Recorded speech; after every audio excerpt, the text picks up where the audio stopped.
اب آیت نمبر 36 سورہ توبہ کی، یہ بھی ایک کریٹیکل آیت ہے 12 مہینوں کے حوالے سے، اور جو حرمت والے 4 مہینے ہیں ان کا بھی ذکر ہے، اور جو مشرکین عرب نے اپنی خود ساختہ شریعت کے اندر جنگوں کو حلال کرنے کے لیے حرمت کے مہینوں کو آگے پیچھے کر دیتے تھے، ان کی بھی ٹوٹی پھوٹی شریعت کے اندر 4 حرمت والے مہینے تھے جن میں جنگ کرنا منع تھا، لیکن جب ان کا دل کرتا تھا ان مہینوں میں جنگ کرنے تو کہتے تھے ٹھیک ہے جی، اس دفعہ جو محرم کا مہینہ ہے نا وہ رمضان کی جگہ پہ ہم شفٹ کرتے ہیں۔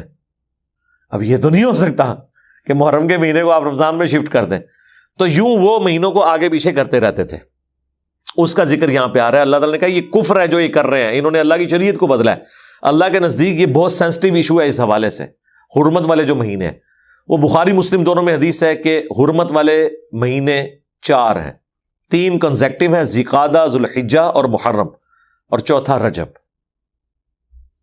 نبی اسلام نے جو اپنے آخری خطبات میں سے خطبہ ہے نا، جو حجۃ الوداع کے موقع پر ایک آپ نے خطبہ دیا تھا میدان عرفات میں، اور اس سے اگلے دن 10 ذوالحجہ یوم النحر قربانی کے دن منا میں ایک خطبہ آپ نے دیا تھا، وہ خطبہ بخاری مسلم دونوں میں آیا، جس میں نبی اسلام نے پوچھا تھا کہ بتاؤ آج کون سا دن ہے، یہ کون سا مہینہ ہے، یہ کون سا شہر ہے، اور صحابہ کرام خاموش رہے، اور انہوں نے کہا اللہ اور اس کا رسول بہتر جانتے ہیں۔ اور صحابہ کہتے ہیں ہم اس لیے کہہ رہے تھے کہ ہمیں یہ گمان ہوا کہ شاید نبی الاسلام آج کے دن، مہینے اور اس جگہ کا نام نہ بدل دیں کہیں، اس لیے ہم نے کہا اللہ اس کا رسول بہتر جانتے ہیں۔ تو پھر آپ نے فرمایا کیا یہ ذوالحجہ کا حرمت والا مہینہ نہیں ہے؟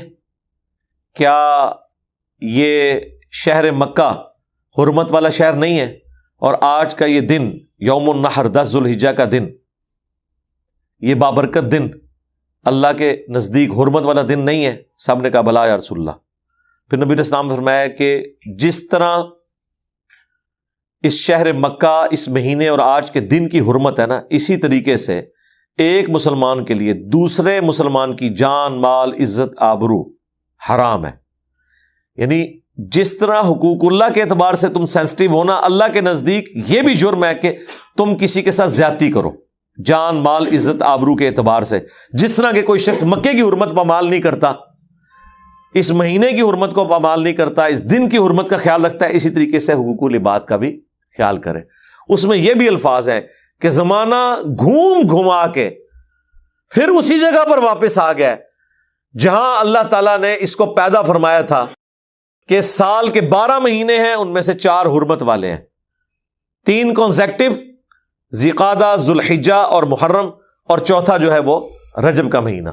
وہاں پہ آپ علیہ السلام نے یہ فرمایا تھا، اور مہینوں کے نام بھی بتا دیے۔ پھر آپ نے اس میں یہ بھی فرمایا کیا میں نے اللہ کا پیغام تم تک پہنچا دیا؟ سب نے کہا بلا یا رسول اللہ، پہنچا دیا آپ نے، بلکہ آپ نے حق ادا کیا۔ پھر نبی علیہ السلام نے 3 دفعہ آسمان کی طرف انگلی کر کے صحابہ کی طرف کی، اللہم اشہد، اللہم اشہد، اللہم اشہد، اے اللہ گواہ رہنا، گواہ رہنا، گواہ رہنا۔ اور پھر آپ نے فرمایا اب جو لوگ یہاں موجود نہیں ان تک میرا یہ پیغام پہنچا دیں، وہ لوگ جو یہاں پہ موجود ہیں۔ اور بسا اوقات جسے بات پہنچائی جا رہی ہوتی ہے وہ زیادہ یاد رکھنے والا ہوتا ہے بنسبت اس کے کہ جو پہنچا رہا ہوتا ہے، ظاہر ہے اسے پھر زیادہ قدر ہوتی ہے۔ اور پھر دیکھ لیں اللہ نے جن لوگوں سے دین کا بڑے لیول پہ کام لیا وہ سارے اجمی تھے، امام بخاری ہو، امام مسلم ہو، امام ابو داؤد، امام ترمذی، یہ سب اجمی ہیں جن سے اتنے بڑے لیول کا اللہ تعالیٰ نے کام لیا۔ حدیثیں انہوں نے محفوظ کی، نبی علیہ السلام کی سنت کو محفوظ کیا اس حوالے سے۔ تو وہاں پر بھی نبی علیہ السلام نے کہا کہ وہ 12 مہینے ہیں، اور وہ کہ آگے پیچھے کرتے رہتے تھے، وہ اتنی دفعہ آگے پیچھے ہوئے کہ آٹومیٹکلی نبی علیہ السلام کی بعثت کی برکت سے جس سال حضور نے حج کیا نا، وہ آئٹریشن پرفارم ہو کے اوریجنل جگہ پہ واپس آ گئی ہوئی تھی۔ تو وہاں آپ نے پھر فکس کر دیا، پھر اس کے بعد کوئی اس میں کسی نے تبدیلی نہیں کی، آج تک ماشاءاللہ اسی طریقے سے معاملات چل رہے ہیں۔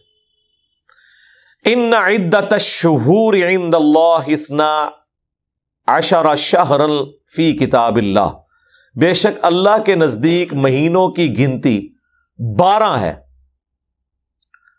اللہ تعالی کی کتاب میں، لوح محفوظ میں، اللہ تعالی کے بنائے ہوئے ڈیوائن پلان کے اندر۔ یوم خلق السماوات والارض، جب سے اللہ تعالیٰ نے آسمانوں اور زمین کو پیدا کیا ہے، مہینے 12 ہیں۔ اور یہ دیکھیں 12 مہینے آلموسٹ سارے کیلنڈرز میں چل رہے ہیں، چاہے لیونر ہو، سولر ہو، اس کے علاوہ بھی جو کیلنڈرز ہیں ان کے اندر۔ منہا اربعۃ حرم، ان میں سے 4 حرمت والے ہیں، جو میں نے بتایا بخاری مسلم میں آ گیا۔ 4 مہینے ذی قعدہ، ذوالحجہ اور محرم، اور اس کے بعد میں رجب، یہ 3 کنسیکٹیو ہیں ایک الگ سے۔ ذالک الدین القیم، یہ ہے اللہ تعالیٰ کا قائم کردہ دین، یہ اللہ تعالیٰ کی شریعت ہے۔ فلا تظلموا فیہن، تو اس میں ظلم نہ کرنا ان مہینوں میں، انفسکم، اپنے آپ پر، یعنی شریعت نے جو پابندیاں ان مہینوں میں لگائی ہیں اسے آپ نے وائلیٹ نہیں کرنا۔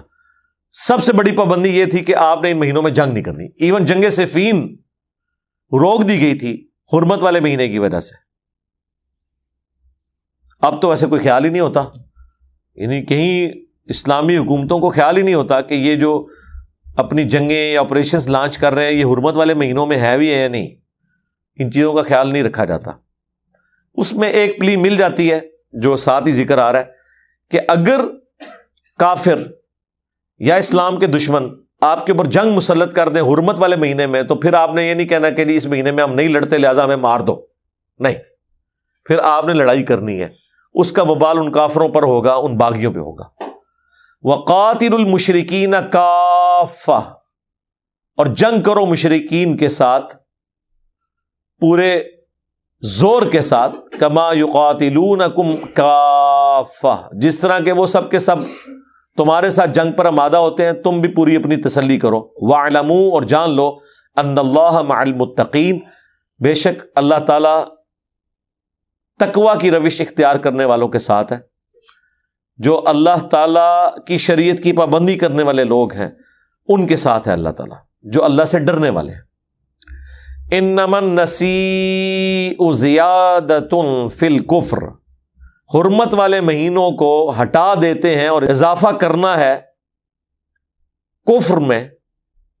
زیادۃ فی الکفر یضل بہ الذین کفروا، اور اس کے ذریعے گمراہ کیے جاتے ہیں وہ لوگ جو کافر ہیں۔ وہ جو میں نے بتایا یہ مہینوں کی گنتی آگے پیچھے کرتے تھے، وہ ساتھ آ بھی جائے گا۔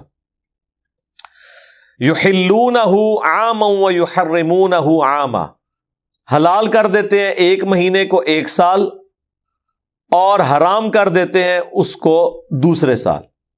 وہ کیوں کرتے ہیں؟ گنتی پوری کرنے کے لیے۔ لیواطئوا عدۃ ما حرم اللہ، تاکہ وہ گنتی پوری کر دیں حرمت کے مہینوں کی جو اللہ کے ہاں ہے۔ وہ 4 کی گنتی وہ سال میں، یعنی انہوں نے 4 مہینے پورے کر دینے کسی طریقے سے، وہ چاہے اللہ کے بتائے ہوئے مہینے تھے یا نہیں تھے، انہوں نے کہا جی 4 کی گنتی ہم پوری کر دیں گے۔ زُيِّنَ لَهُمْ سُوءُ أَعْمَالِهِمْ، اس طرح آراستہ کر دیے گئے ان کے لیے ان کے برے اعمال۔ وَاللَّهُ لَا يَهْدِي الْقَوْمَ الْكَافِرِينَ، اور اللہ تعالی کفر اختیار کرنے والوں کو، جو جان بوجھ کے کفر اختیار کرتے ہیں، انہیں کبھی ہدایت نہیں دیتا۔ یعنی یہ ہدایت زبردستی نہیں ہوگی، کوشش کرنے والوں کے لیے ہوگی۔ اور جو آنکھیں بند کر کے لیٹے ہوئے ہیں انہیں کبھی اللہ تعالیٰ جگائے گا نہیں۔ ہاں جو سوئے ہوئے ہیں انہیں جگایا جائے گا، اگر اٹھنا چاہیں تو اٹھ جائیں، اور جو اٹھنے کے لیے تیار نہیں ہے وہ جو مرضی ہو جائے، وقت کا پیغمبر بھی موجود ہو، اللہ کی وحی بھی نازل ہو رہی ہو، تب بھی ہدایت قبول نہیں کریں گے۔ اس کی واضح مثال ابو جہل ہے، ابو لہب ہے۔ ابو لہب تو ہاشمی تھا، نبی الاسلام کے خاندان سے تھا، لیکن دیکھ لیں ٹس سے مس نہیں ہوا، حالانکہ نبی الاسلام کا پورا کریکٹر بچپن سے لے کے بعثت تک ان کے سامنے تھا، اس کے باوجود انہوں نے حق کو قبول نہیں کیا۔ اور جن کی قسمت میں حق تھا وہ سلمان فارسی جیسے لوگ کہاں سے چلے؟ سلمان فارسی فارس سے چلے اور مکے تک پہنچ کے نبی الاسلام پر ایمان لے آئے۔ جو کوشش کرنے والے ہیں، والذین جاہدوا فینا لنہدینہم سبلنا، جو لوگ بھی ہماری راہ میں کوشش کریں گے ہدایت کی راہیں کھل جائیں گی، ایسی راہیں کھلیں گی کہ کہیں نہ کہیں سے وہ خود بخود حق بات تک پہنچ جائیں گے۔ اور جو کفر کی روش اختیار کرنے والے جان بوجھ کے، ان کو اللہ تعالیٰ ہدایت نہیں دیں گے۔